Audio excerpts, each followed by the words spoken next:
నమస్తే సార్. నమస్కారం అండి. రీసెంట్ గా పవన్ కళ్యాణ్ గారికి ఆపరేషన్ అయిన తర్వాత ఆయన హాస్పిటల్ ఖర్చులు అన్ని కూడా సొంతంగా పెట్టుకున్నాడంట. మరి అది నిజం అబద్ధం మనకు తెలియదు. బట్ న్యూస్ అయితే సర్క్యులేట్ అవుతుంది. సో దీన్ని సమర్థించే వాళ్ళు సమర్థిస్తూ ఉన్నారు, విమర్శలు చేసే వాళ్ళు విమర్శలు చేస్తూ ఉన్నారు. మీ ఒపీనియన్ ఏంటి సార్? ఆయన సొంత డబ్బులు ఆయన సొంత డబ్బులతో బయట వాళ్ళకే ఆయన చేస్తుంటాడు. అలాంటిది సొంత డబ్బులు పెట్టుకుని ఆయన చేసుకోవడం నిజంగా గొప్పగా. అలాంటి గొప్ప రాజకీయ నాయకులు ఈ రోజుల్లో ఉండడం అది కళ్ళారా మనం చూడడం చాలా అదృష్టంగా భావిస్తాను. ఎందుకంటే ఇప్పుడు రాజకీయ నాయకులు ఏ చిన్న అనారోగ్యం వచ్చినా గవర్నమెంట్ సొమ్మే వాడుకుంటారు.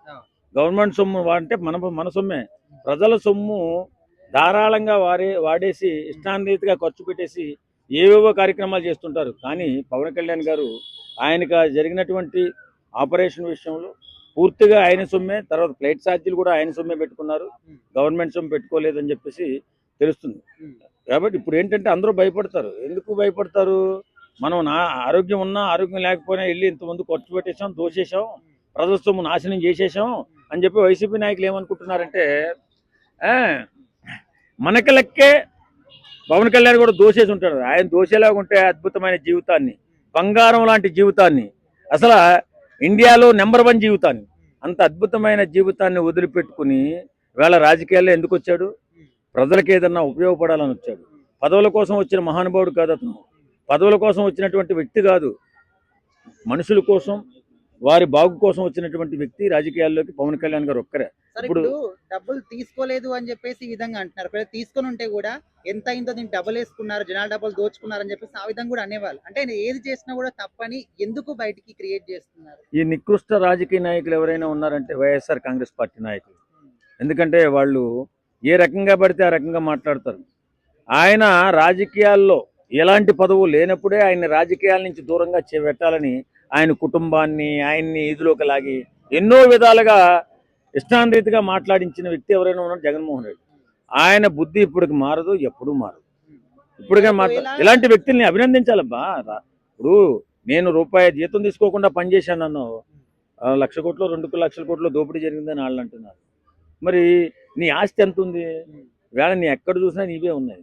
కాబట్టి 32 కేసులు, 12 కేసులు, 13 కేసులకు వచ్చాయి. అవన్నీ పక్కన పెట్టేద్దాం. కానీ ఒక్కసారన్నా పవన్ కళ్యాణ్ని అభినందిస్తే జగన్మోహన్ రెడ్డి కూడా అవకాశం వచ్చేదేమో. జగన్మోహన్ రెడ్డి అనేవాడు ఎప్పటికీ కూడా పవన్ కళ్యాణ్ని అభినందించడు. కాబట్టి పవన్ కళ్యాణ్ లాంటి రాజకీయ నాయకులు ఇప్పుడు మనకి కావాలి.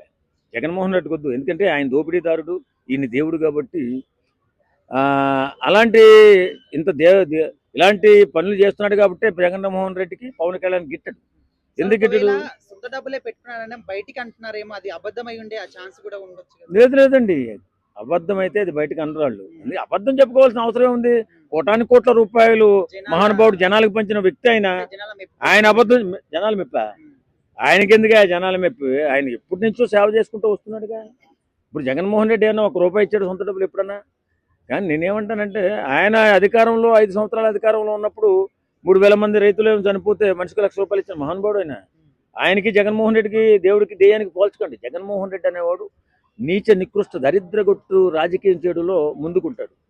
ఎప్పటికైనా పవన్ కళ్యాణ్ గొప్పోడని ఎప్పుడైతే అభినందిస్తాడో ఆ రోజే జగన్మోహన్ రెడ్డికి పట్టిన గ్రహణం వదిలిపోతుంది.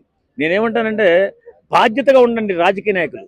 ఎవడైనా గొప్పవాడు వచ్చి గొప్ప పని చేస్తున్నప్పుడు అభినందించడం అలవాటు చేసుకోండి. అంతేగాని నీచంగా మారిపోయి, నికృష్టులా మారిపోయి, విషపురుగులుగా మారిపోతున్నారు వైఎస్ఆర్ కాంగ్రెస్ పార్టీ నాయకులు. మారండ్రా బాబు, ఎన్నాళ్ళరా బాబు ఈ అరాచకం? పవన్ కళ్యాణ్ బడి ఎన్నాళ్ళు ఉంటారు ఇలాగా? నేను పొద్దున్న లేచిన కానించి పవన్ కళ్యాణ్. ఆయన్ని మీరు ఆయన శరీస్మాన్ని తగ్గించాలంటే ఈ జీవితం మీకు సరిపోదు. అది గుర్తుపెట్టుకోవాలి ఎవడైనా కానీ. వైఎస్ఆర్ కాంగ్రెస్ పార్టీ నాయకుడు పవన్ కళ్యాణ్ని తక్కువ చేసి చూపించాలన్నా, ఆయన్ని ఇష్టం వచ్చినట్టు మాట్లాడాలన్నా ఈ జీవితంలో మీరు ఆయన్ని తాకలేరురా బాబు. నేను ఇది నిజం చెప్తున్నా. ఆయన గుణం, ఆయన మంచితనం, ఆయన మానవత్వం, ఆయన దగ్గర మీరు మాట్లాడడానికి సరిపోరు. మీరు ఆయనలా బతకాలంటే బతకలేరు. కాబట్టి కొంచెం ఏదన్నా రాజకీయం నేర్చుకుంటారా. Thank you.